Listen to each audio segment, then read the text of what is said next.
এই চার বাবা কাছে কখন অর্ডার দিছি, রুটি এখনো আসেনি।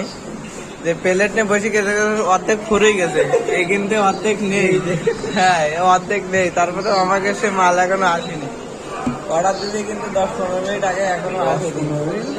কি 10 মিনিট বেশি ইউটিউবে আপলোড হয়ে গেছে অলরেডি, ইউটিউব আপলোড তা খাচ্ছি দেখ। আর এটা ক্যামেরার সামনে এতে কি হবে, কি অবস্থা।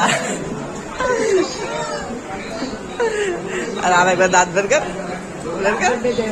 আমার দাঁত সব জায়গায় আমি দেখাইনি।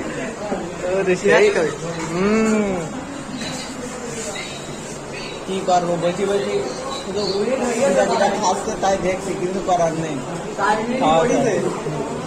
তার মিনিটে পড়বে। এ মাল তো ঠান্ডা হয়ে গেল কিন্তু